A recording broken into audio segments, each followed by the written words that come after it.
Si ça vous tente, là, on peut plonger. Pour chaque aliment, ça émet combien d'acidité dans les océans, ça émet combien de CO2 dans l'air. Il y a eu une étude qui est sortie en 2019 qui est fantastique.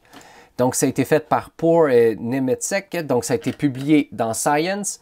Et ils ont réussi à faire ceci. Fait que, mettons, pour un 100 grammes de bœuf, ben, voici la moyenne de CO2 qu'on va émettre dans l'air. Ça ici, c'est la médiane. Et ça ici, c'est la distribution. Ça, c'est la quantité de terre utilisée pour avoir un 100 grammes de bœuf. Ça ici, c'est la quantité d'acidité qu'on envoie dans nos océans. Ça ici, c'est la quantité d'engrais phosphatés qu'on envoie dans nos océans. Ça ici, c'est la quantité d'eau utilisée. Fait qu'on peut s'amuser à comparer donc l'impact environnemental de toutes nos limites planétaires de chacun de nos aliments. Fait que prendre, mettons, manger du mouton, ça émet pas mal moins de CO2 qu'un bœuf.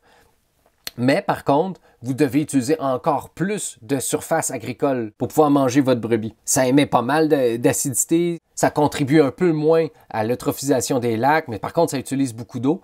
Mais regardez ça. Fait que là, ici, on a agrandi l'échelle. Fait que la ligne ici, on l'a agrandie, elle est rendue là.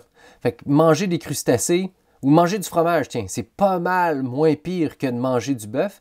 Mais comparer le fromage à manger du porc, il y a pas mal moins de CO2 qui est émis dans un 100 grammes de protéines de porc que dans un 100 grammes de fromage. Mais regardez après ça, les légumineuses. Ça émet presque pas de CO2. Ça utilise presque pas de terre agricole par rapport à toute la viande qu'on peut consommer, puis ça émet quasiment pas de CO2, de PO4, mais on utilise quand même de l'eau pour produire ça. Fait qu'on peut s'amuser à sélectionner les aliments qu'on veut prendre pour qu'ils aient le moins d'impact possible sur notre écologie.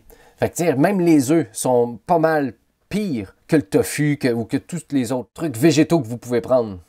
Alors, on peut comparer le lait par rapport au lait de soya, on peut s'amuser à comparer les différentes céréales, mettons du maïs par rapport au riz. On peut comparer les différentes huiles, on peut comparer les tomates par rapport aux légumes racines. Fait que manger des légumes racines, c'est bon pour la santé de la planète, ainsi de suite. Si vous avez le goût de vous plonger dedans, là, c'est vraiment intéressant. Ils se sont mis à amuser donc à comparer tous les aliments que vous pouvez mettre sur votre table et constater l'effet que ça a sur la planète, là.